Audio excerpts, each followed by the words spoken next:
What's your strategy? I think I get too close, but I think you sounded good. You think I sounded good? Did you think you sounded good? First time I've heard that in my life. Did you think?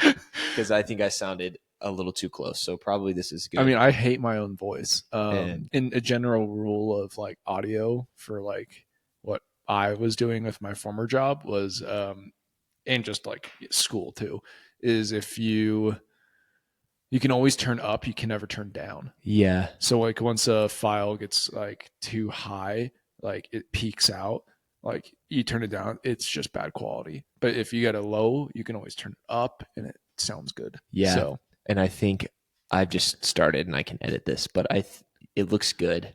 Oh, we're like if I really talk, hello, then it gets up there. Do you get the decibel level? Yeah, I don't know. Can you see that little green? Yeah. I can see it like move, but like, is there a number? No, but okay. I worked in numbers. I think it's good. Yeah, here we are. And I can just edit it. But yeah, we can try to stay at this level. This is awesome. Yeah, with two Subarus. Oh yeah, this is going to make for great. We lived in Colorado and Oregon, so we should get. We're just fulfilling stereotypes as we speak. Skis, mountain bikes, Subarus. What else? Put it through here. We might get shaded for our knees for sure. Probably our children's stools, which are not that. It's comfortable though. It is comfortable. They were a nice wedding gift that we couldn't return to get taller ones. So I'll say it. I'll kick us off and then I'll say it. All right, hello everyone. Welcome to the Tour Podcast, episode 12. Wait, I need to actually verify that. Don't tell me it's unlucky 13. Could be. We're off to a bad start if that's the case. You don't like 13? I mean, I should leave this. It's a symbolically unlucky number. There's a lot more Friday the 13th than I thought. Episode 12, verified. I'm with my great friend Colin Baker today. Colin, how are you doing? I am doing well. Great. I'm doing well too. It's great to be here with you. And as you can see, if you're watching, we're in the Baker garage. We have two Subarus here. We have our knees exposed to the cameras. Very high. But we are in some nice, comfortable chairs. This is the man cave, would you say? Yeah. Where I spend a good amount of my time, primarily in the winter, because of a bike trainer right over there off camera. Is that where you bike too, or do you bike in here? I just bike in there. Unfortunately, I hit my head a lot underneath here because it's like a solid 4 to 5 feet lower of a ceiling. And I have hit myself pretty hard. Damn. But no, I usually am just like stuck in between the wall and the car right there. And then I'll like watch a movie or sport or TV. Yeah. That's only a couple feet, right? It's like, oh yeah, it's pretty narrow. Yeah. Yeah. But you make it work. So. Yeah. I love it. Two Subarus in here, good temp. And yeah, honestly, probably good temp for cycling. But yeah, Colin, some people that are listening may know you, some may don't. Tell us a bit just about yourself. Give us an elevator pitch about me, about Colin Baker, but you can make it as long as you want. Okay. This is a podcast. I am from Southern California. I hated where I grew up. From like the young age, I wanted to leave my hometown. Just didn't resonate with like the people, the community, the values, you could say. And I grew up next to the beach, and just it kind of, for me, got really boring. We had like a family mountain house that my grandparents owned that like we would go to as kids, somewhat frequent. And I always felt like the memories up there were super special. So I always like loved the mountains. I just felt like there was so much more to do and see, and like drastic landscape was cooler than like, oh, you're just looking out to a flat ocean. I understand there's waves. Yeah, so I wanted to leave. Don't know like why specifically at the time, but like felt like I needed to move to Oregon at some point in my life. And looking at like the colleges there, it was either OSU or U of O, and I did not think I would look good in orange and black. And not a Halloween guy, huh? Not a big Halloween guy. But also at that time, like Marcus Mariota was there. The football program was really good, and I grew up a Pac-12 fan. and I don't know why too, just general like presence, look and feel and everything. It just felt right. It just like I looked at it and I was like, I feel like I belong here. I don't know why. Yeah. So I like moved up there. Eventually met my wife, Shout and out. moved to Minnesota for all of 9 months. Skull Vikings. Not a big NFL fan, but I'm a fan of whatever Austin's a fan of. So That's a whole other podcast. and then what was it? And then I moved to Colorado, which is more or less where my wife is from. When she was 9 or 8, sorry, she moved here. So we've been living here since 2020. I'm a big mountain biker, big gravel cyclist. I ski, occasional runner. When I tell myself to do something dumb, like run a marathon, which I haven't done yet. Eugene, though, maybe?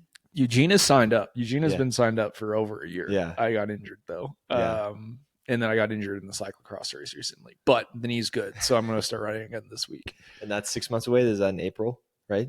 End of April into May. End of April. That's so sweet. Big time nervous. No, you'll crush it. I used to run in high school, but like child's play to what you used to do. Like would get injured a lot. But now I got stupid insoles in all my shoes that hopefully allow me not to get injured. So we'll see what happens. But this is a long elevator, so that's my pitch. No, I love it. Thank you. Yeah, and fun fact too, our wives have actually known each other for a long time. Cheers to our wives. Cheers to our wives. For being the better half of us. I hope this is what is clipped by the AI program I use called Opus AI. Shout out. But yeah, our wives actually went on a mission trip to Kenya together. They have some great photos. Yeah. Maybe I can make that the YouTube cover. Is just they would appreciate it so much.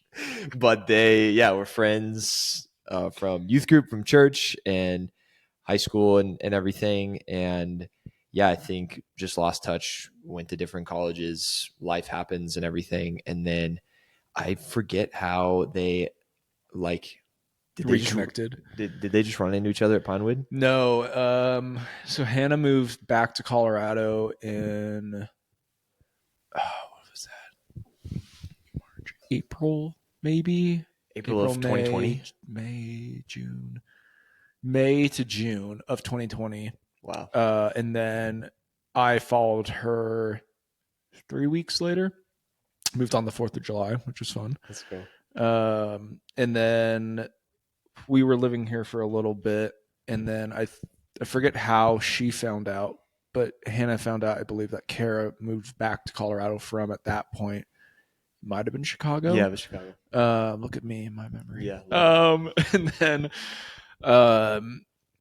they connected. I think they got coffee or something like that once. And then I think then Kara randomly reached out and was like, "Oh, this is the church I go to if you guys are interested." And then I went for a solid, I think 2 months before I even met Kara or you. And I don't think I had seen your face at all. And Kara definitely wasn't there. You might have gone without her once or twice. But then eventually one day I think I met you because I sat next to our friend Carlos. Oh, yeah. And then you introduced me and I was like, wait a second. I think I've heard of your name. That's crazy. Yeah. Dang. Yeah, that's a small world. Yeah, I know during COVID too, I didn't go to church in person for a while. We were pretty careful as a team with that. And so I was really stoked going back to church. I think our first year at Pinewood was even 2021 or 2. It was right around that time. It was a winter for sure because we had jackets on. I remember that. Yeah. I think it was probably the winter of 21 when we met, but sometime around there. But yeah, Colin and I have been friends now for a few years now. We're in the same accountability group, same marriage. Marriage Bible long study pause. group. Long pause there. Marriage study group, bunch of married couples, and Kristen. Shout out to Kristen. And yeah, so we've really been able to foster a great friendship, and just excited to have you on the pod today. And just really grateful for your friendship. But thank you. I wanted to just backing up to your elevator pitch a little bit. Yeah. Why did you not like California? Still don't. Yeah. I guess you said like the people and maybe you didn't like the Yeah. beach as much. I feel like California is one of the states that people love the most, or they save up their whole life to go on not their whole life, but maybe a long time just to go on a trip there. And so I personally like California. I just go for little spurts to race all the time, Yeah. but I also understand why. Yeah, I mean, at least for like me, I grew up in Orange County, and kind of the Southern California mindset is a lot of like me, myself, and I culture, and it's like pretty like the classic saying, "All that glitters is gold," except the longer saying I think is like it's trying to show like it's not always true. Um, so there's a lot of like me, myself, and I culture, a lot of like self image and like what car are you driving and all just a persona. And it just, I didn't resonate with that. Kind of like what was instilled to me at a younger age is like working hard, kind of like pessimistic in some degree of like, you're never the smartest in the room. So like, don't act like it. And yeah, there's just a whole lot of different like levels to that. I was bullied. I was suicidal at one point. That also had to do with like some family stuff going on as well at the time. And yeah, I just really did not like the environment. And also just, yeah, never felt connected. Never really felt like I understood who I was at the time too, just because of the like household environment that I was growing up with and being bullied. Like I kind of like put up a front and it was like, okay, well, if you let someone in, that's an opportunity to like get harmed. So I was pretty like closed in on my emotions and who I was as a like trying to discover new things. Cause I was like, if I discover something, I like it, I could talk about it and then I could get bullied or made fun of. So like, why? So I like with all that said, like I just wanted to get out and kind of find who I was. Yeah. And yeah, I'm not a big beach person. I get bored pretty quick. Yeah. You go, you sit, you get tan for 30 minutes, and then you're like, what do you do? And someone's like, let's go to the water.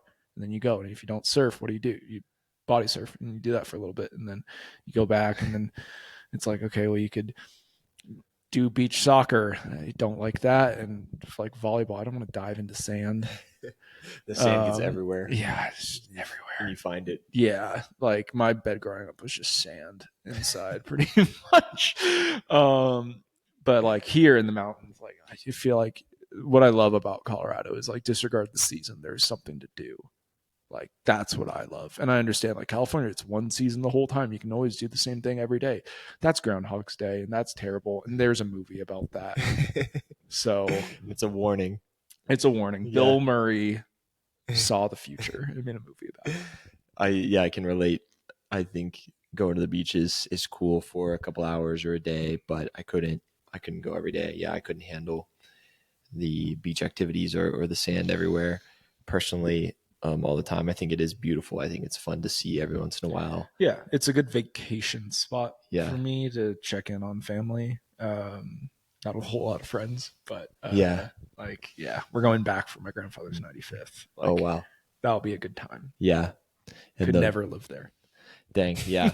No, I think I probably couldn't either. But sometimes I find myself looking at the houses along the beach more than the water itself. But I know a lot of people have a lot of fired up opinions about being at the beach and being there every day, and you know what the healing powers and we don't. I've never heard any of that. I wouldn't believe it if you told me to believe it, though. Yeah, I mean, there's all kinds of things about everything. But I wanted to, how was you talked about like some childhood trauma, being bullied. Why do you think you were bullied, and like how were you able to kind of overcome that? Like I was also, I guess, bullied, and when I was in 5th grade, I was one of the only white kids when I lived in Albuquerque, New Mexico. And yeah, I was just really different and much smaller, very prepubescent. And I think it was for me personally, like hard on me. Went to a therapist in a way, and ended up like kind of firing back at a couple of kids. But I think I was able to work through that kind of. This is before I knew the Lord or anything too, and so I think that made it especially harder. But I was in 5th grade, Okay. and yeah, I think it kind of helped me get out of my shell a little bit and kind of have a little bit of a harder shell. Okay. When I moved to Texas for the first time too, I was still right after New Mexico. I was still pretty devastatingly awkward, but I think finding running was able to, or running finding me, or God leading me to running, whatever you say it is, allowed me to like gain some confidence. All that to say, that long ramble, that was just kind of how, like, yeah, bullying sucked.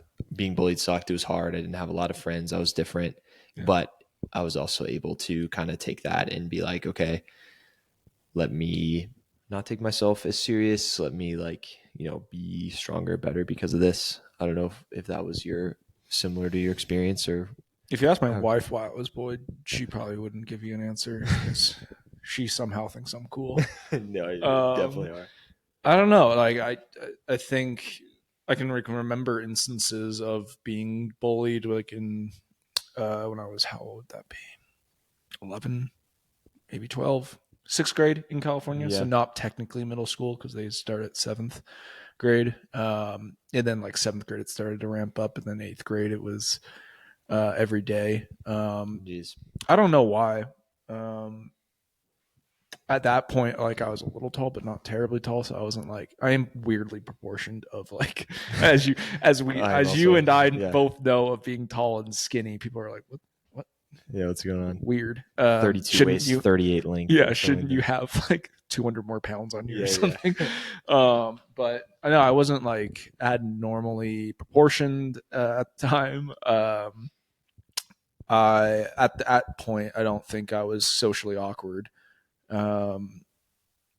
So I actually don't know why. It was maybe just I didn't fit in. I didn't like resonate with certain things, and I do think to some degree, unfortunately, with like kids at that age, if one person decides to pick on someone, you almost like other people pick on that person because they don't want to get picked on, or it's just like an easy method to crack a joke and join in on popularity. 100%. So I don't know why. I don't know why I was bullied. I know that because of getting bullied in my household at the time, I was pretty then like closed off to expressing myself. Music at the time was a forum to express myself, where like I felt comfortable like playing guitar and making songs. And I'm not a singer, thank the Lord, because people would probably be bleeding in their ears. But I can't sing either. Yeah, I think that was a form of self-expression, and also like painting and drawing at that point was not to the extent it would be later on for like a healing process. But yeah, I think that answered your question. No, it does. Yeah, that is true. I mean, sometimes, kids just, people are mean and broken. Kids are mean and broken, and certainly even like as I've gotten older and then hearing about some of the stories of the people that bullied me, I'm like, I had a hard childhood with like what was going on with my family, but like, dang, what you were going through was really hard. Yeah. Like there was an instance I heard after it was maybe like a year or two after. No, I take that back. Sorry, it was like two years ago. I connected with someone I went to high school with, and or a couple, like high school sweethearts that live up in Fort Collins.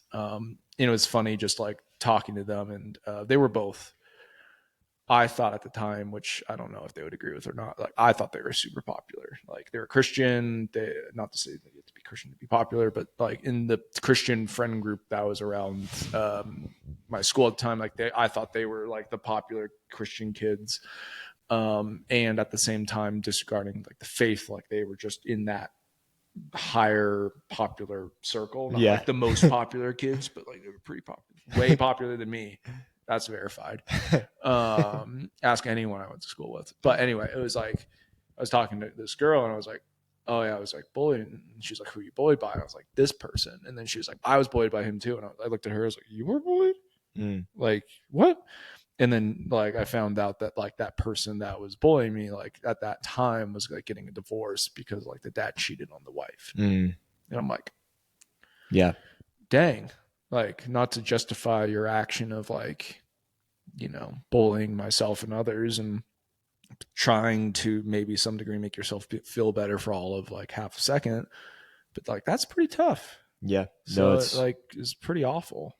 Yeah, it's true. I think so often it's just people that are already hurt, hurting others, hurt people. I heard that before. Yeah. And it's rough. And I mean, it's going to happen in our schools and eventually, you know, probably to our kids. It's probably fair to say most kids go through some level of, being bullied, not being accepted, at least for a time, having to, like you mentioned earlier, like find their lane, figure out who they are. And I mean, being cool, like this is a whole nother tangent that we can go on, but being cool is so overrated. Yeah. And I don't think I'm cool at the same time. I know I've become cool because of my wife. There you go. And yeah, I mean, there's really like Hannah justifiably is like, you'd be so like, you're so much cooler because of me. And I'm like 100%. I didn't mountain bike before you. I didn't like trail run before you. I was okay at skiing. I'm a better skier now. Like I've been to more than 3 countries because of you. 100%. I'm the only reason you're talking to me because of her. Outside of the whole, you know, like our wives used to be friends. Yeah, no, I think we should be friends. But that's the other thing is people have different definitions of what is cool, and you know, nobody's hanging their hat. I don't think it's a firm foundation to hang your hat on how many friends you have or how high your status was at a certain time in school or in college or just in general. 100%. You know, and that's, I think, a whole other thing we can get into with faith. But you also mentioned, it was a little hard growing up with family stuff. So you were kind of more secluded. And then you reached the time to go to college. By the time you went to college, were you Go Ducks, by the way, number 1 ranked at the recording. 3rd time in franchise history. Don't get me started. at the time of this recording, which we could definitely get more into them, but at the time of this recording and for the foreseeable future. Let's go. We should put a bet down.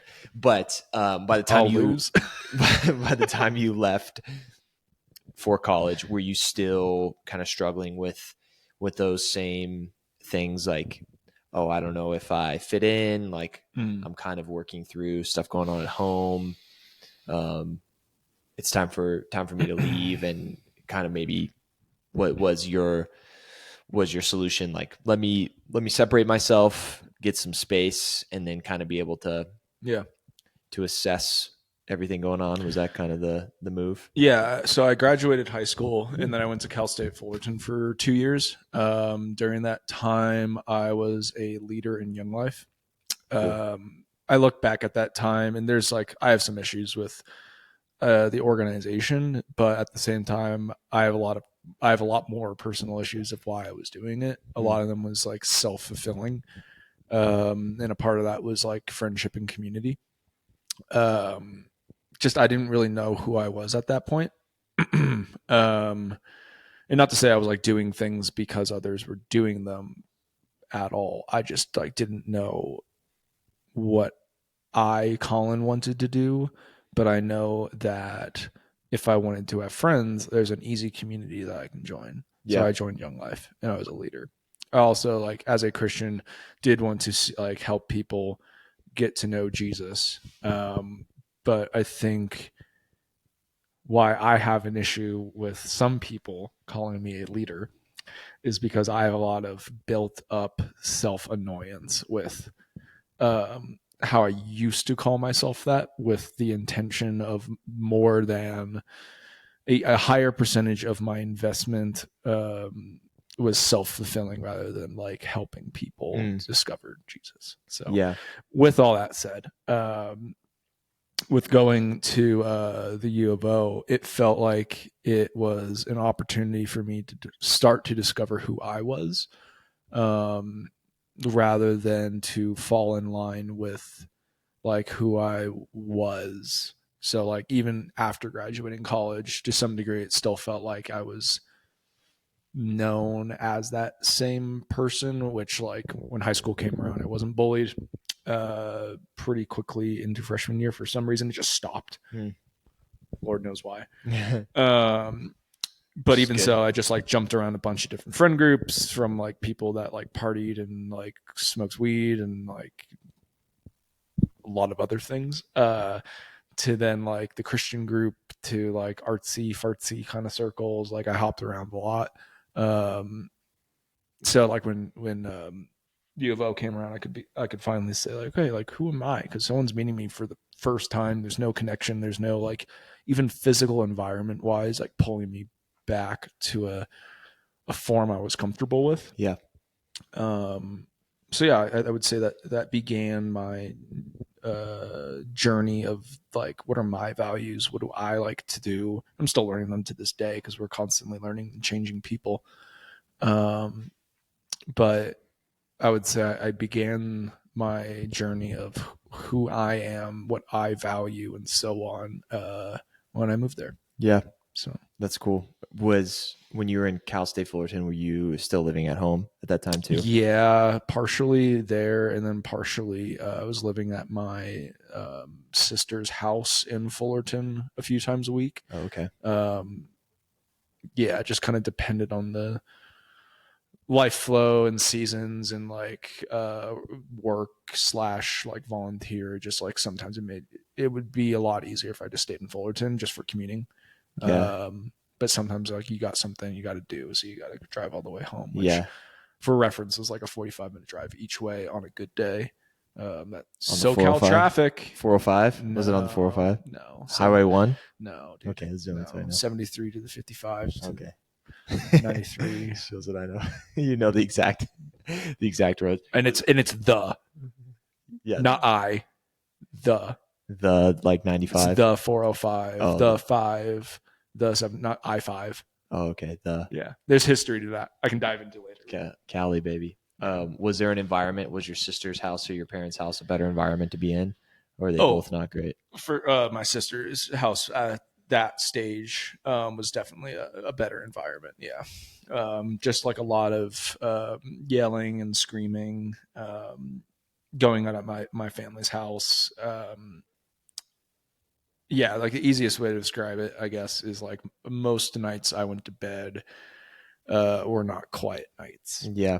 So it's hard. Yeah, they're still together. Their marriage has changed a lot, I think, for the better from what I've seen. But there was a lot of like, for me, a lot of years of frustration and pain and annoyance, and not towards any one of them particular, just as a whole. Because I mean, we're all broken, faulted people. So there's issues with how my mom has done and said things, and there's issues with how my father has done and said things. So no, that's difficult. And I'm sure people can relate, I think myself included, to just issues with how the home environment is held. And yeah, I mean, no marriage, no home life is perfect. And the fact of the matter is like we're all going to be traumatized. We're all going to have things that we're going to take with us, and our experiences. There's going to be negative things that are going to happen. And so, like when your mom gives you milk with ice in it and you have to drink it. My mom did that too. Traumatic. Traumatic. That's funny. And so, yeah, it's difficult. And I think as I've gotten older and thinking about, Lord willing, having kids myself, like just continuing to give my parents more and more grace and with any of that. And I'm really so grateful for them and their sacrifice, and especially how much my mom was there day to day, like growing up. And I mean, even my dad was working, slaving away every day, and they were doing the best they could. They weren't trying to eventually get divorced. They weren't trying to be bad parents. And so, Mm-hmm. but yeah, it's hard when you have parents that aren't on the same page all the time. Yeah. And it's going to affect the family and everyone outside of it. And so, yeah, I'm sorry that you went through that, but I think like at least jumping on that real quick, I have learned that we were just talking about this last night. Hannah, my wife, and I don't regret any of the things that happened to me. Sure, they weren't fun. I don't want to get I don't want someone to get bullied, but I think like ultimately like my experiences in life, however easy or hard, shaped me who I am today, and I'm quite happy with who I am today. Yeah. There's a lot that I like want to work on and be a better person at and self improve, because we're all broken people and so on. But ultimately, like I look at what could have been my trajectory, and I am very thankful of where I am today. Yeah, So that's great. So yeah. I don't ever apologize for or get as frustrated as I used to get over things. I'm like, oh, okay, like that happened, but like I was taught this lesson, and I am this type of person, and I know I want to be this type of person because of what I've experienced or seen or heard or so on. Yeah. So And you have the ability to change and be different from that trajectory too.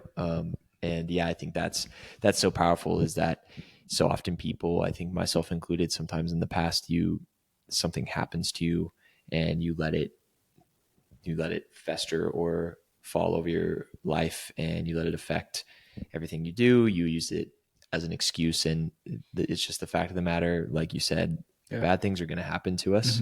And maybe there's a varying degree of severity that it happens to people over life, but it's how you hear it a lot, but it's how do you respond to them. And are you allowing it to affect you negatively, or are you allowing it to change you, grow you? Grow you. And how do you can let it fester? Do you let it change you? Can you take this and learn from it, make a positive spin from it? I mean, that's so much with, I think, with faith, with both our stories. I mean, James 1 says, take heart when you endure perseverance of any kind, because it is supplicating to your faith. And I think that's just another like huge reminder for me, like, man, I just need a savior, because this world is going to come crumbling down on me, and I can't handle all this on my own anyway. But I wanted to ask on that faith aspect. You said you were a Christian. Mm-hmm. Did you always grow up in the faith? Or was that something that, did you grow up in the faith? Did you know the Lord, or did that come later? I want to know like the youth group piece too, but let's start with the first question. If everyone can close their eyes and then envision a southern like environment, and then like amongst the trees and the grass field, you see this like traditional like white steepled church building, and like you're like, yep, it's a bunch of 50 to 60-year-old people walking slow, and like you see the green carpet in the back, the wood backed like pews, and the organ and the choir, but it's not like a lively choir because it's a bunch of 50 to 60-year-olds singing hymnals. Now open your eyes, and then it's all of a sudden by a beach. That's what I grew up in. So like red hymnal type of book, and even a harpsichord, if anyone knows what that is. Very traditional. I don't think I do. Yeah. It's like a piano instead of like a hammer with like a cotton swab, you could say, to like mute it. It's plucked, so it's like quite aggressive of a sound. Wow. Not a delicate sounding instrument, quite aggressive. But I grew up in that, and I would say like I grew up going to church because my mom went to church. I believed in God because my mom believed in God. I say that in particular because My dad still to this day doesn't know faith. He always says like he likes what he sees with what I have and what my mom has, and like to the extent of that, like what my siblings have with like being so committed to like something in particular, but he is not. But I grew up going to that type of church. I kind of grew up, I would say, like surface level faith, and then because of being bullied and trials at home, I walked away from faith when I was in 7th grade. And then 8th grade came around, and just like kind of breezing through like a longer like story here. But there was a day where I already knew how to make a noose. I already knew kind of like a couple places I could go to kill myself. And there was one day in particular where I can't remember specifics of that day, thankfully now. But it got to a boiling point where I was sobbing in class. Great teacher, by the way. Just kids sobbing. Just teacher does not come over and help. Chaotic classroom too. But I was like sobbing in class, and this, I would say, the popular girl, if not like tied for second, I don't know who else would have been, but came up to me, and she was kind here and there and would sit by me at lunch, and I was like at that stage where I was like, shell, I'm not talking, like I'm not expressing emotion. And I was crying, and I pretty much just said like, I don't have a friend, I have no one, and this and that. And she just said, I'm your friend. And I like looked up, and she was like just like kneeling like right next to me, and that ultimately stopped me killing myself that day. Wow. And I think like God put her in my life, obviously, for that purpose. Yeah. I think like at one point, if I remember correctly, she did like ask for a Bible later in life in like FCA, Fellowship of Christian Athletes. I don't know if someone gave it to her or not. I have no idea where she's at in life right now. Yeah. Could you find her if you if I wanted to? Yeah. Maybe. I don't know. Probably good. Internet exists. Yeah. There's private investigators out there. Also known as like me going behind a keyboard for a little bit. I don't know. You should contact her and tell her thank you. Oh no, I did. Okay. My last year I wrote her a letter, and I gave it to her, and I just like expressed everything that was happening in my life at that point, and like how I was amazing. Suicidal, and she I believe was sent by God to save me. Yeah. Wow. It's incredible. I mean, that's just, I don't want to cut you off. It just shows the power of love and kindness that, maybe it was uncomfortable for her to do that, but it is very, very powerful for her to just be there for you, and didn't have anything life-changing to say. Didn't say like, I'm sorry that you're being bullied, or I'm sorry you're alone. You just said, I'm here for you. Yeah. And I'm your friend. That's all she said. That's the lasting impact of that day. Yeah. Is I'm your friend. Yeah. So it's powerful. Yeah. And then the rest of the year I wasn't believing in God. Then like 9th grade came around, people stopped bullying me, and I started hanging around like one group of people. Thought they were kind of fun, and then I got invited to a laser tag a night, and then it turns out there was an older woman there that like now I look back and I'm like, okay, she was probably like 25, but you look at her and you're like, you're 48. Yeah. Everyone was 48. And then I was like, who on earth is this person that is like, she was tall too. She was like 6'2" as a girl. Yeah, tall. Yeah. She played basketball in college. There you go. But and then she like prayed over the night, and I was like, oh, I just got bamboozled. They got me. Yeah, but I was I got invited to go laser tagging, and a bunch of other people were there, and they were just nice. And like at that point in life, being around nice people was rare. So I just started hanging around these people, not because of faith, not because of belief, or sometimes even commonality of interests, but just because of they were nice. Eventually I found faith on my own. freshman year. Um, and that completely changed my life. Felt like I needed to volunteer, so I started volunteering with that church at a time. Then I moved to another church. Different now from the traditional Oh hymnal. yeah, very different. Sorry, very different. No hymnals. It's Praise the smoke Lord. machine now. No, hymnals have a role now, but growing up with them as a child is quite difficult. Yeah, I can understand that. But no, at that point, yeah, like switched churches, was volunteering a lot, and then I remember senior year we went to a church camp, and then one of the leaders there was interviewed, and he had dyslexia, and he was always uncomfortable talking about it, and then he realized at some point that talking about it allowed someone else with dyslexia um, to feel heard or understood. Yeah. And that point, it changed the script for me with talking about being bullied, and more importantly, I'd say being suicidal. In which like people at my school knew I was bullied, like that was just obvious, but they obviously didn't know how far of a wound that gave me. So I started talking about it. So I'm like at this stage very comfortable talking about it. Prior, I was obviously not. It's quite a emotional event in a life. Yeah. So yeah, started talking about that,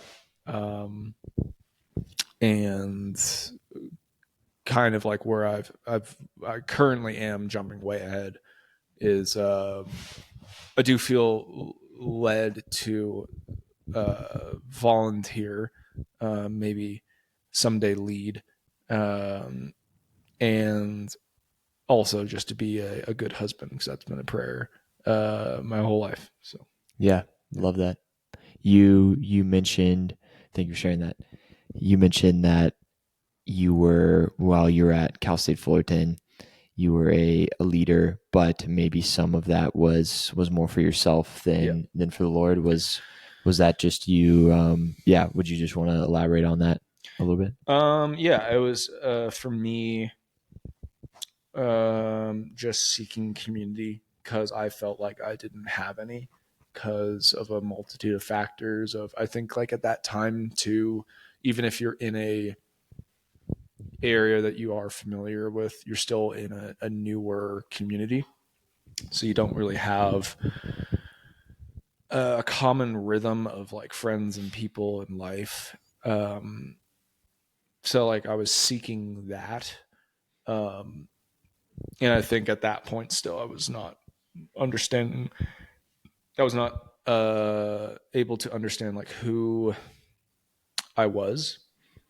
So if you don't, at least for me, if I didn't know who I was, I'd rather be around a lot of eccentric people that are quite extroverted and outgoing Mm. to kind of like fill the patches that Mm. I wasn't able to provide to myself.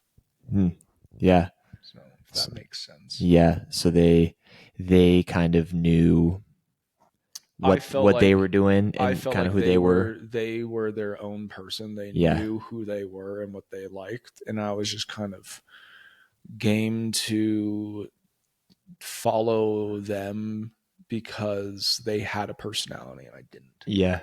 Dang. And like that's like where my personal a big majority of my personal issue with my time leading with Young Life was with like what I could have done. Was I like understand the importance of volunteering, and like doesn't matter if it's faith based or not. The point is to give wholeheartedly and not self fulfilling, and that I was doing that. Yeah. So, and that's like still to this day my worry with facilitating groups. Yeah. Yeah. As you think that. Quite word choices there were on point for me.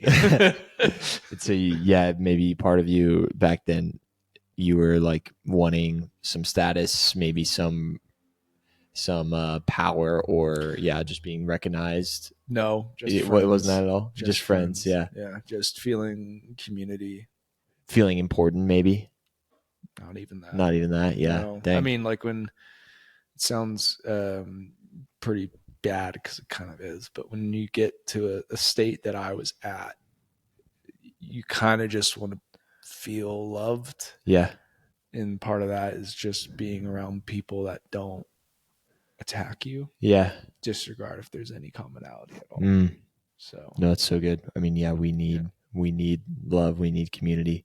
mm-hmm. It's so important. And isolation is bad. Isolation is dangerous, and that's Mm-hmm. where the enemy works. And so, no, I agree. I mean, the best people that I know, most of the best people that I know are believers, are Christians, and that's a big part of my story too. I know I believe I've told on this podcast, if I haven't, a very, very shortened version of it was just being exposed to older people that were just so kind and loving and forgiving toward me, Mm-hmm. that really just got my wheels turning about the Lord, and would just invite me to things and never shame me when I didn't go. And it initially got to a point where I would go to events that they invited me to, or go to church just because I didn't want to let them down. It had nothing to do with Jesus, but Mm-hmm. yeah, that got the wheels turning for me. I was like, all right, why are these guys like this? Like, what's their play? Yeah. But really, they were just living out what they believed. And that was a big game changer for me, for sure. But so now we're in your story. You mentioned earlier your acceptance letter to Oregon. I'd like for you to. It's currently framed behind the screen. Right there, baby. Yeah. And my degree is up there, which you can't see. Colin Scott Baker. Yeah. So talk about full name only. Let's go. Or initials broken down in full name only. It's a good name. It's a powerful name.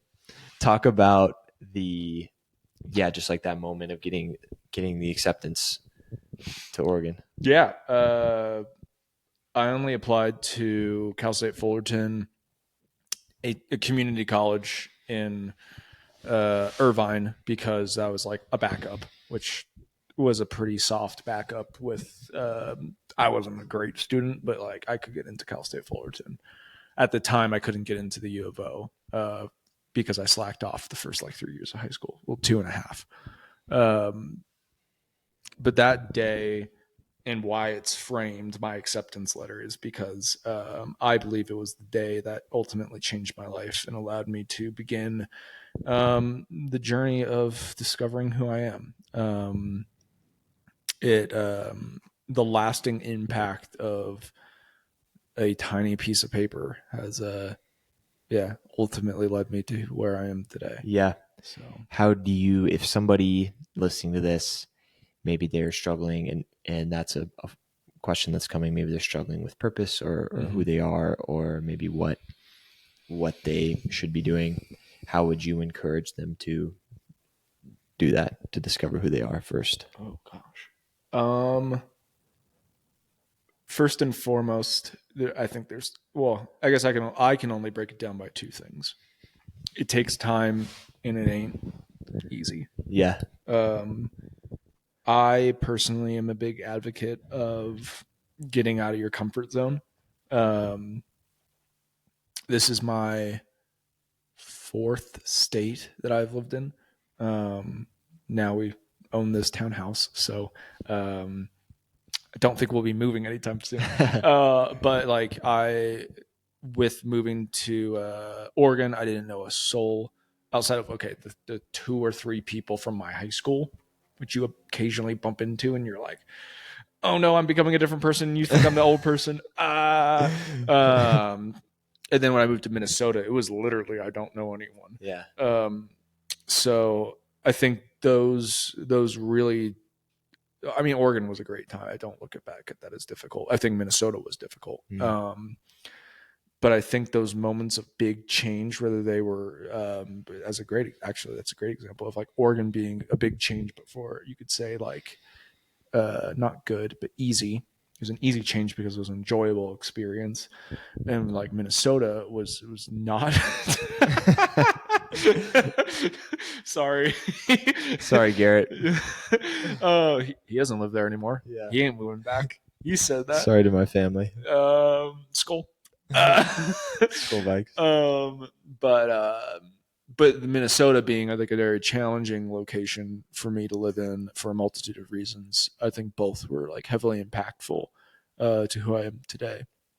And then time for like, it just takes time. Like sometimes people, I hate people like, I'm going to throw Austin under the bus here because I'm going to ask him one question and he's going to answer it and he's going to prove me right probably, which is your first mile outside of elementary school. Yeah. What was your time? That I ran. Yeah. That I remember. I mean, yeah, that was like, oh, here's my first, like, what's your first marathon time? What's your time? the first mile that I remember the time. Yeah. At what age too? Yeah, I don't remember because I didn't take running serious. Was it 6 minutes? Until 7th grade, and that's when I ran 5:59. Sorry, you ran 5:59 in what grade? In sixth, in 6th grade, 7th grade. 7th grade. I don't remember the time because I did track in 6th grade because they made us, but I just walked around the school during practice because my social studies teacher was the coach, and she just let us do whatever. But in 7th grade, yeah, the first mile that I remember we did at mandatory athletics was 5:59.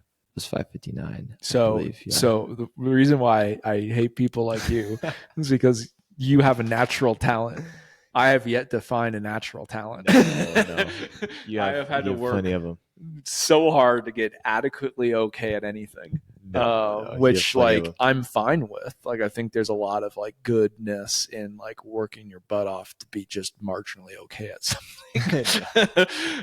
No, I think like it's true. Like I actually believe that because I think it shows you like perseverance and stuff like that. Yeah. But I do think like on the flip coin of me saying it takes a long time to discover like what you're passionate at, there can be something that like you, for example, you are naturally good at it.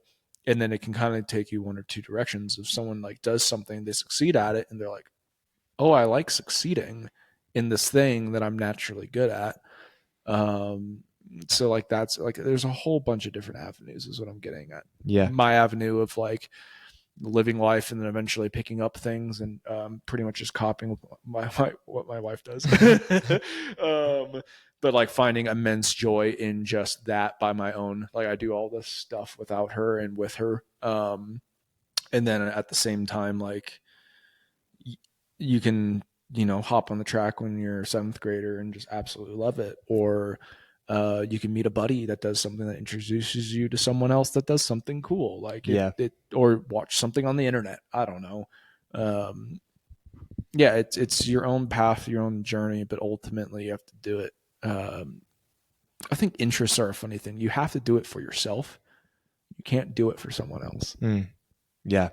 I mean, a lot of running, especially, is very inherently selfish. I mean, I guess you could say cycling is. I mean, a lot of things. Yeah, it is. At its core are kind of selfish, but yeah, I mean that's what the tour is about, not being selfish, but how and I think if we even take a step back to what you're saying is we do have natural talents, we do have a natural propensity to things that we enjoy, or that's how we're wired, how God made us, or even how we grew up, what we experienced. I'm pretty good at skipping rocks. There you go. And dude, skipping rocks for a guy, quick tangent. Skipping rocks for a guy. Top 5 things. Yeah. Like just get the bros, go throw some rocks. I don't even need guys with me. I just need a lake that's calm and a lot of flat rocks. Yeah. And I will be content for a solid hour. Make like a fire too. Fire and rocks. Solid 3 hours. Crazy. Then. Yeah. Just dude, it's not a thought going through the brain. No, just trying to find a good rock. That's all I'm thinking about. But ultimately, it's so good. Even though maybe on the surface or inherently something is selfish, I believe that we're called to, and it's so much better when it's done for others or with others. Yeah. And so I guess I talk about running all the time. So many runners on this podcast, but it's like, okay, I'm helping coach at Boulder High School right now. Shout out state this weekend. I'm able to use my experience, my talent, my past in running to be there for these high schoolers or people that I've been able to mentor or message me about running. I get to run with people, yourself included, and one time more to come. I slowed him down and talk about life, talk about work through hard things, or just keep each other company, work through something together. Ultimately, even though you're working on something, you're doing something, but ultimately, and that's something that we talked about in church this weekend. It's like, how can you pour out and do something for others, something bigger than yourself? Yeah.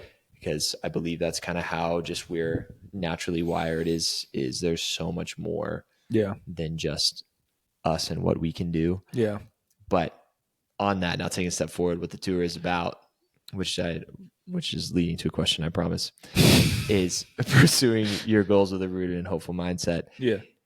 But at the same time is like, okay, a lot of people don't have goals. A lot of people don't know what they should be doing or what they should lean into. And like you said, it's a little easier for someone like me. Like, one of my main things is running, and I have a natural ability at that, a gift at that. But then there's also things that I believe I've also been gifted with, and one of those is rambling. Me too. This is a dangerous podcast because it can get. I'm refraining a lot. I'm going to be honest. So many more questions too. But how do you think people find? Because I think the biggest. I know I've said this before. I think one of the biggest issues, maybe one of the saddest things in our world today, is people are just giving up on stuff that they want to do.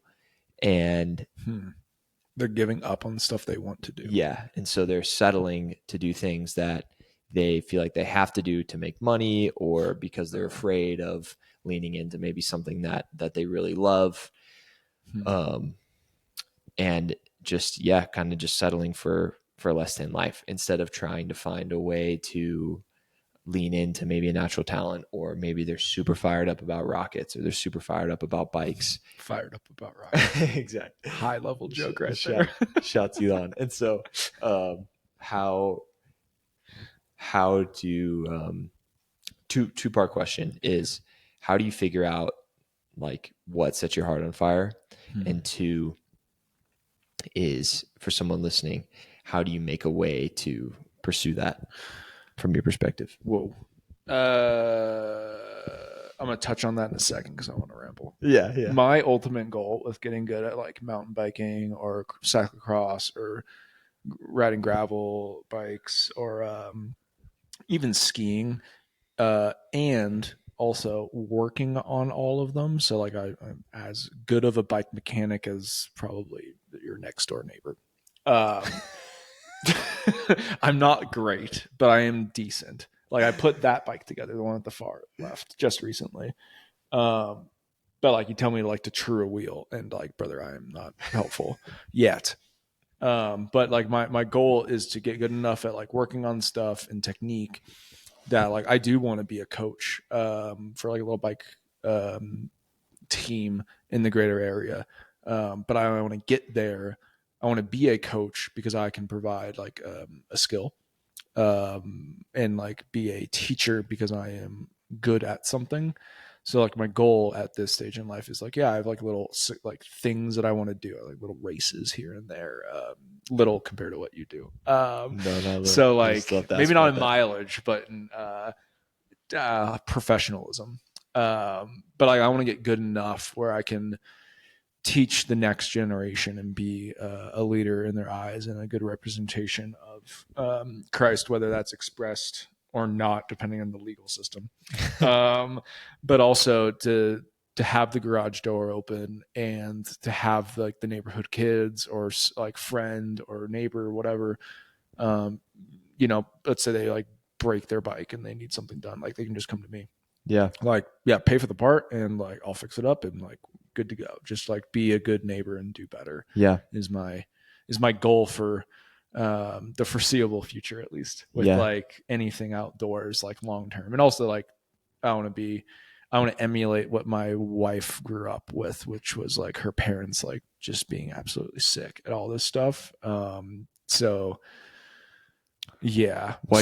Why do you think that's important, real quick? Yeah. Why do you think that's important? Because I said the same thing too, of giving back and of being a good representation or resource or I mean, our ultimate calling as followers of Christ is to make disciples or to shine a light. But why do you think that it's important for the next generation? Because I feel like a lot of people talk about that a lot. It's like, oh, I want to give back. Yeah. I want to. Sure.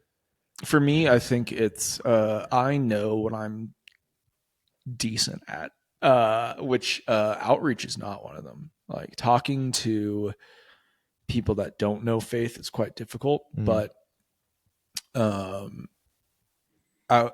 by outreach, I shouldn't even classify it as that, but in the sense of I cannot just walk up to someone and be like, "Hi, nice to meet you," and then have like a very big in-depth. I can, but like can't tie in faith easily. I work better.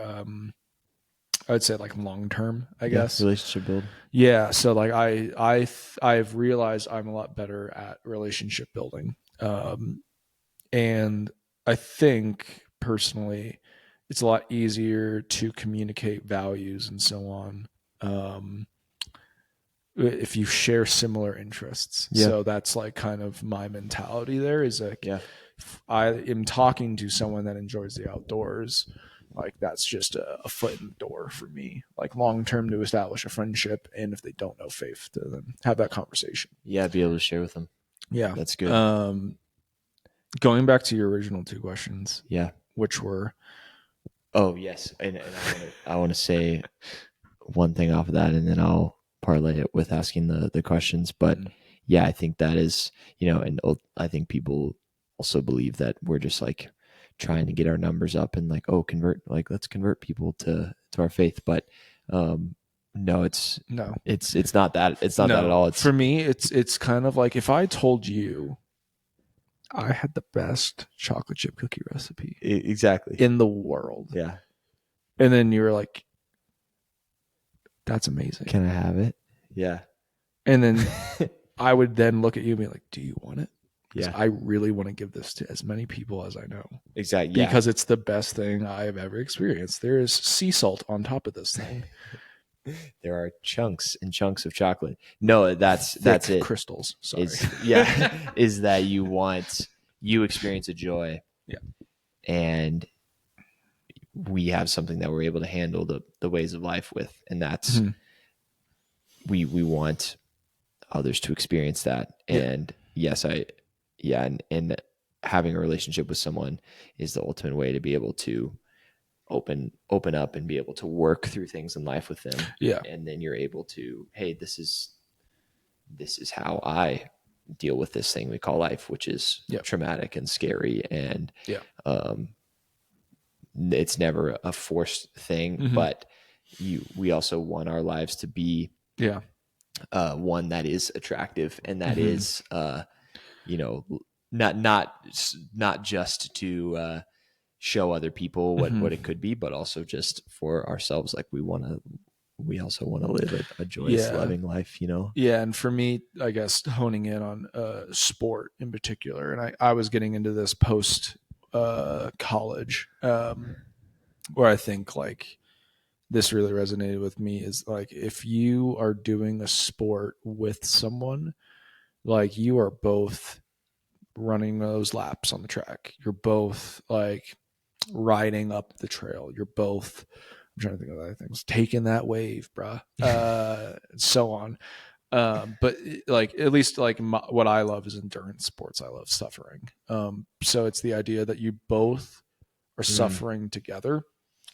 And therefore in that moment, like you have commonality. It doesn't matter what, like skin, hair, like anything. Like you're both, like a good one is riding, is like you're both going up that hill. It's it's 90 degrees in my face and in your face, and Yeah. like we're sweating right now, and like there's just that like level of understanding that I think that you do get with sport that like for me is just such a great like entryway into just talking about faith. Yeah. So There's a reason I believe that faith is so intertwined with so many elite athletes because of the brutality of it, and as you just mentioned, and the recognition that we can't do it on our own. Yep. And yeah, I would say on that, some of my deepest relationships with people or closest relationships are those that I ran in Arkansas with, or I ran in high school with, and like we suffered for 5 years together, and you're so vulnerable in those moments, and you see each other in those moments, and so there's like you said, there's like that deeper level of trust.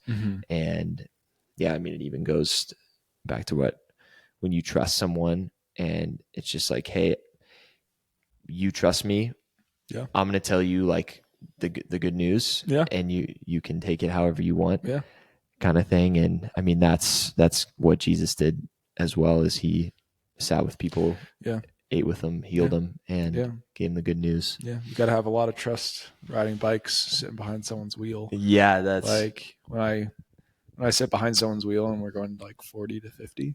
I'm like, I got a lot of trust in you. Yeah, that's and when they do that to me, they have a lot of trust in me. Yeah, that's legendary. That is not my season right now. But the first question of the two, I remember the second one vaguely. Is I'm sorry. No, you're good. This is our normal life. Is just tangent after tangent. It's usually a little bit more sporadic too. Yeah, we've been pretty on topic, which is good. But rare. The first is how do you find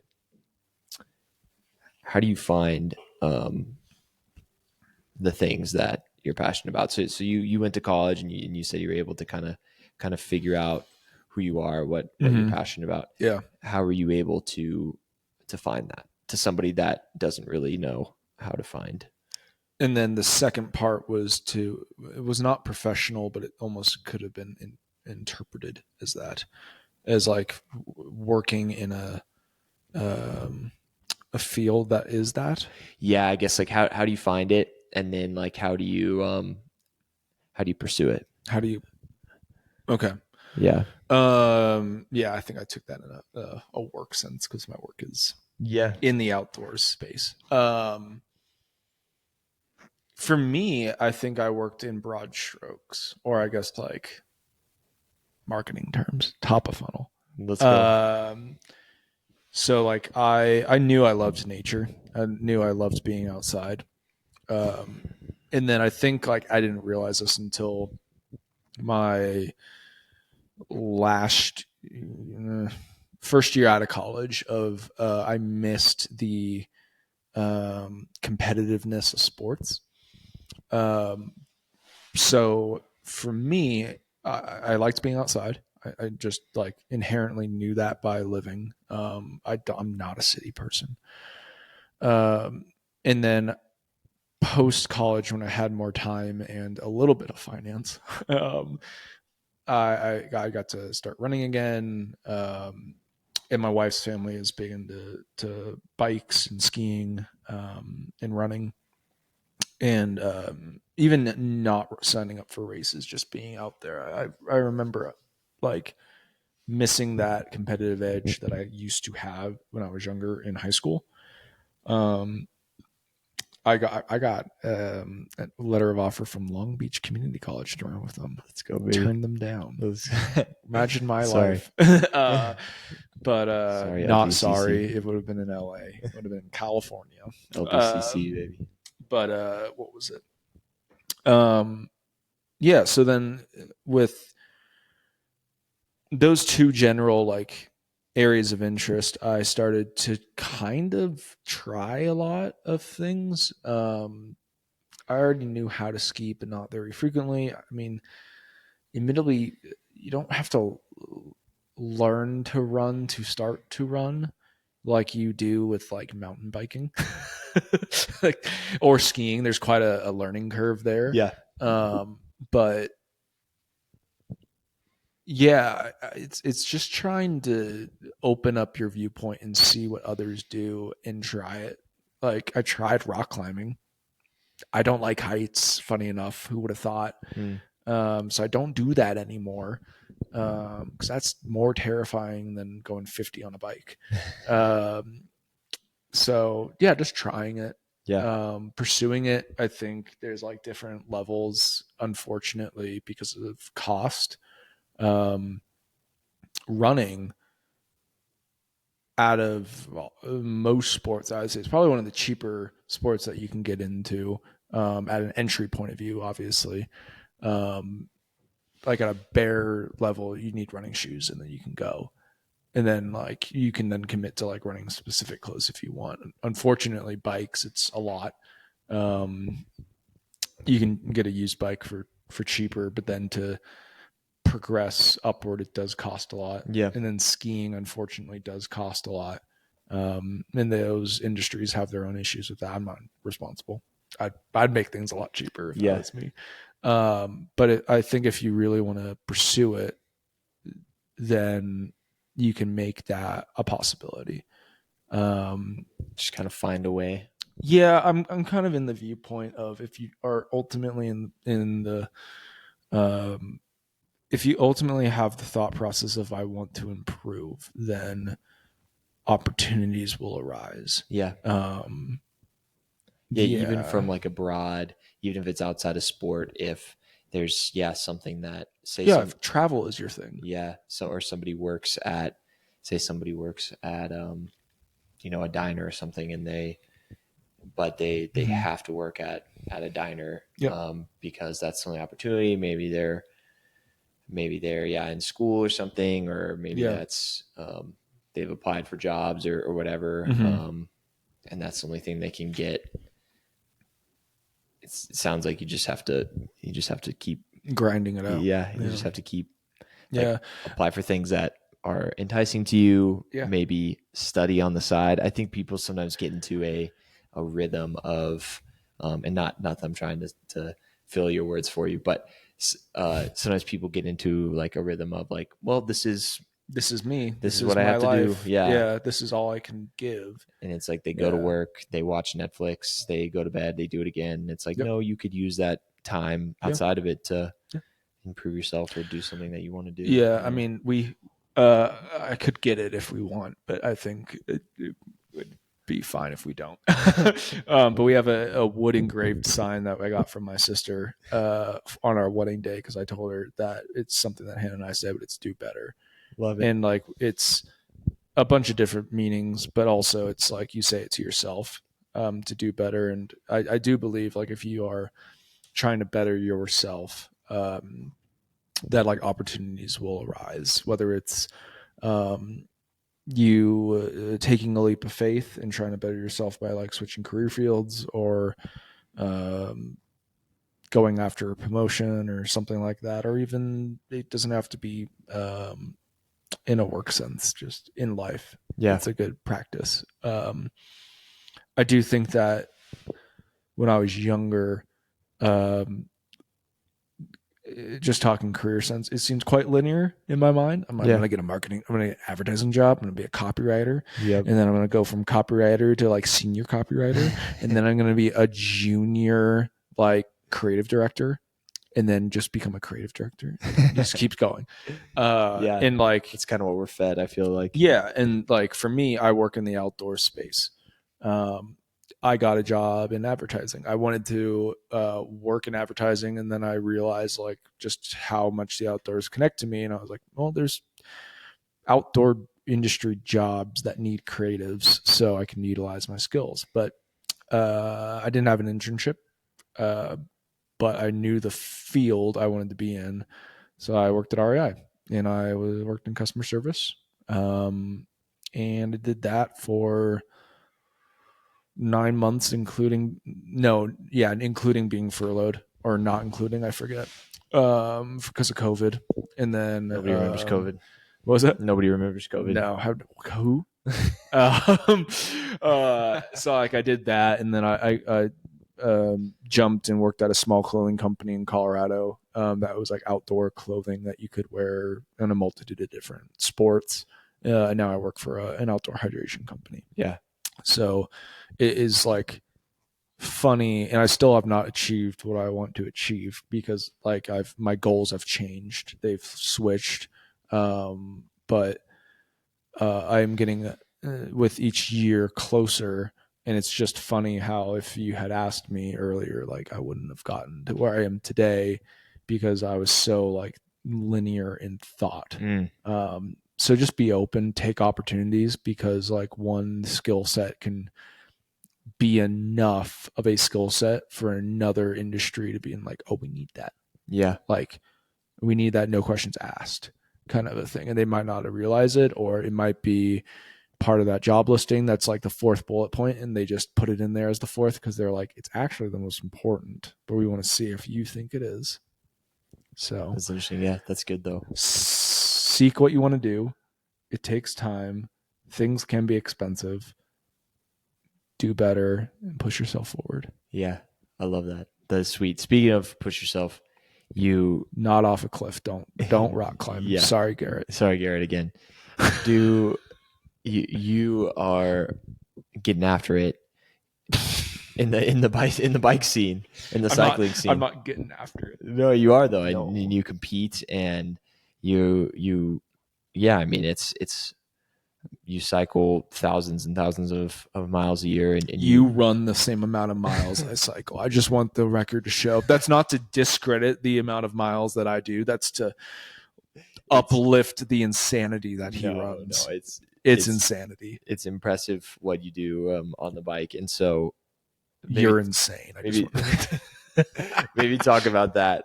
Talk about that for a moment. Cause it's not something that, and not that I'm making, much money at all pursuing running, but it's not something that it's not your full-time job cycling, but you are racing in like big events and racing against like good people as well. Yeah. And so, but it's not a full-time thing and you frankly don't have time for it either. No. And so like, how does that fit in? Because clearly you have to love it. Yeah. And maybe some people are like, oh, I love cycling, or I love doing this, but maybe I don't have the time. Yeah, I don't have the time, or like, oh, maybe it's if I'm not a top professional, it's embarrassing or something, or like, or I don't know if I'll ever get better, or just a real thing is like, I'm an adult, I don't want to try something new. It's scary. I don't want to be bad at something. Yeah. And you see these like sick people doing stuff on bikes and I'm like, I don't want to fall in front of them. Yeah. I've fallen on those people. Yeah. Not like near, like on, and I felt horrendous. Yeah. I think a good theme is like just having humility and just like being a lot of humility over here. just being humble in general is just a really good way to live. Trying to be humble. Yeah. Is a really good way to try to live life. Like just being curious and open, like you said. So what was your question? How would you encourage someone? Because you're doing it. Yeah. Unpaid. And to like compete. Yeah. Like the value in competing any way you want to take it. Like, cycling, value in competing, just doing something that's hard. Like, from the family turkey trot on Thanksgiving. That became very competitive. To little cyclocross races. And for reference, I'm like, there's like 5 categories. I'm in the second to the bottom. Like, it's so sweet. That I think undersells it too. If you have never watched this sport, cyclocross, for all you runners out there, it's this. Who told me this? My coworker's boyfriend that Austin knows. Joey Bags. Never met you. If you're listening, his girlfriend I work with, and she was like, "Oh, it's the steeplechase of cycling," and I was like, "Kind of, yeah." Like, it's got its own crew that is like super invested and very quirky. Yeah, that's just one aspect of cycling bike races that I do. But it's crazy. You're like carrying your bike up a hill. Sometimes and there's like mud and you sharp ride turns. through sand Yeah, on not a mountain bike, on like a road bike. Yeah, it's wild. It's kind of stupid. We all look like idiots, but it's adrenaline. Yeah, it's seeking. fun. Yeah. No, I do that, and I have that competitive edge, and I do all this because I find joy in it. I find joy in the challenge. I find joy in pushing myself. I think There's when a I lot of was value in like, that. when I was younger, I started getting into cycling. Younger, I guess I've been doing it for like 5 years now, ish. Back in my day. Yeah. But like I used a lot of past hurt as a motivator to go like faster, you could say. Mm. And I realized like, wow, there's a lot of like unfinished forgiveness that I thought I had done. Nope. There's like, I'm not done with that. I got a lot of work to do.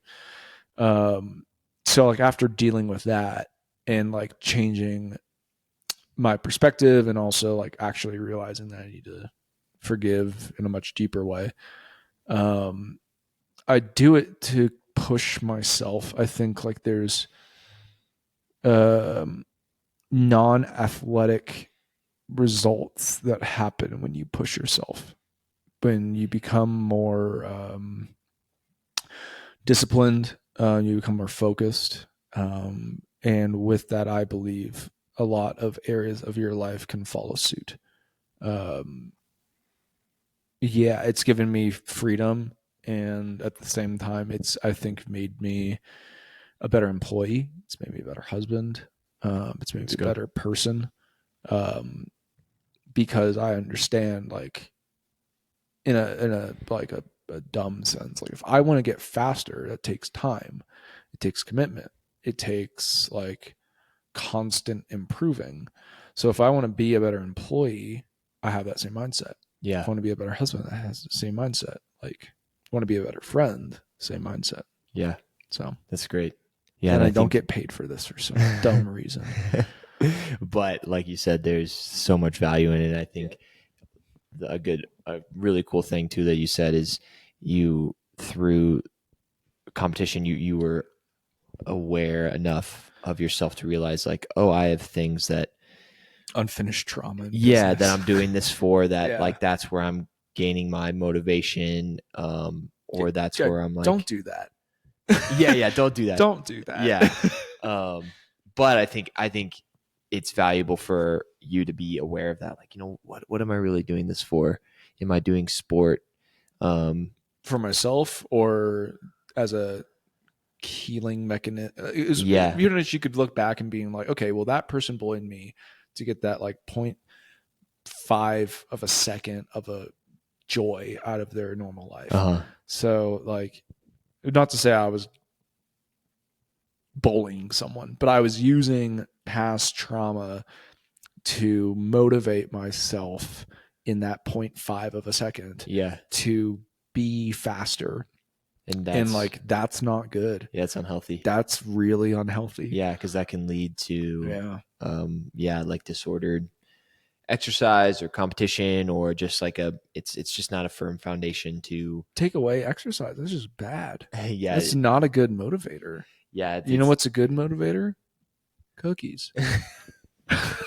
That is a bonus. That is a bonus to exercising a lot, but that's full circle. Sorry, that was a full circle joke. That's a whole nother deal. Is sometimes people just exercise just so they can eat bad, and I know I've talked about disordered eating, and that's a whole nother deal. But yeah, you want to make sure your motivations have like a firm foundation, and I know we've talked about faith and everything too. But if you're doing something just to spite someone, or to prove someone wrong, or just to or if it's just like a vain pursuit, then to look better, or to be skinnier, or to be faster, then that's going to ultimately let you down, because then you're just going to be stressing out about how you're looking, how you're feeling, how you're being perceived all the time. But let's say even it's like, I want to be faster than Austin, which will never happen. But let's say I achieve that. What now? Yeah, exactly. I've built my foundation on dust. Yeah. on sand. Granted, like to get to your level, it'd be pretty firm sand, but No, and you could be me at some point or in a sprint. sorry, nope. Lies.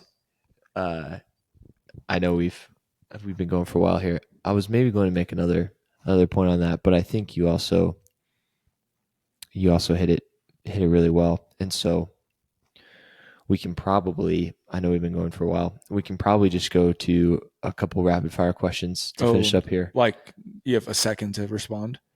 Like, oh no, like tangent. Can we do tangent answers? Sure. First let's start it. These will probably lead to tangent answers. Okay. I'm only going to give myself a second to respond. Okay. Are these like short? Like yeah. Okay, great. Favorite food? Oh, burritos. Favorite drink? Beer. Favorite animal? Dogs. Favorite place in the world? Keystone, Colorado. Okay. If you had $1 billion, what would you do? I'd pay off this house and travel and buy a vintage guitar and build a custom bike and donate a lot of it. Let's go. That's awesome. Yeah, that's good. What about free time hobbies? What do you do? I ride bikes, I ski, I run, I play guitar, and I cook a lot. Okay, let's go. Okay. Yeah, I'm pretty certain that was good. Rapid fire. We slowed down. Rapid fire. Sorry, the tone just changed there in your voice. That was a rapid fire segment with Colin. The last question that I ask every guest is if you had a quirky feature added to this home, say, or just a future home. Okay. What would that feature be? It's not quirky, but I want a sauna. I think would that is my one. Yeah. I think that is a common one. I want a sauna. Okay. I want a 2-person sauna. I have bad acne. I want it gone. If you're outside of that, yeah, not quirky answer. If you're making it a sauna, how would you make it quirky or like just different? Because I mean, it's not hidden trapdoor behind a bookshelf. Oh, that's sweet. There you go. That's a quirky place. Because like people, you pull a book and then it's just here's a sauna with a glass door and someone's like, it's in your living room. Yeah, that's pretty sweet. That's pretty weird.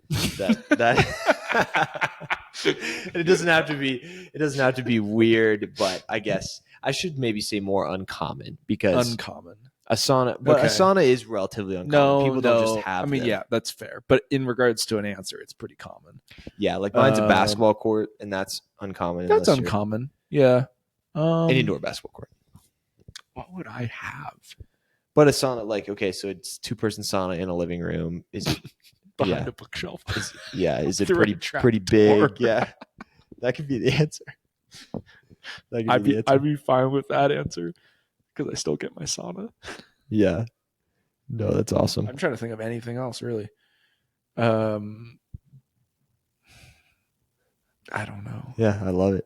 Yeah. Sounds everything is fairly utilitarian in my eyes of like, if it doesn't serve a purpose, I don't want it in my life. Yeah. Because it's just clutter. I used to be quite a cluttery person, but now I'm like fairly minimal. I'm attached to some clutter for sure. If you look at my desk. I'm attached to some clutter, but I think that's a good. How's that shelf doing? Mindset. It's sturdy. Colin put up a shelf in our house. And it's level. It's very level. And it's lasted sturdy. Longer than 2 years. It's holding drawings of Patrick Mahomes, Travis Kelce, and Andy Reid at the moment. And they're looking great up there. Go Chiefs also. How about those? Chiefs. People are probably confused about my dual fandom. That's a whole nother story. Yeah. But actually, you're 3 fandom. Because of the Miami Heat also. Go Ducks. Go Ducks. 4. Anyway, Colin Baker, thank you so much for your time today. Episode 12, not 13. Praise the Lord. Verified. Honored and grateful for... Don't go to my Instagram, not verified. Or Twitter. Doesn't need to be.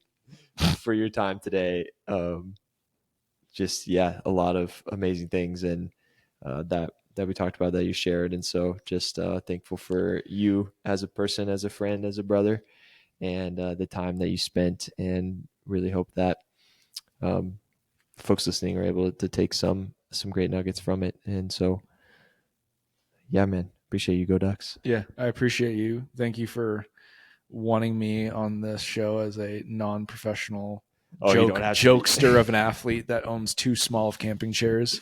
No, this is awesome. You are. This is good. It's good for me to maybe sit like that. Maybe good for our knee health. Yeah. To sit differently.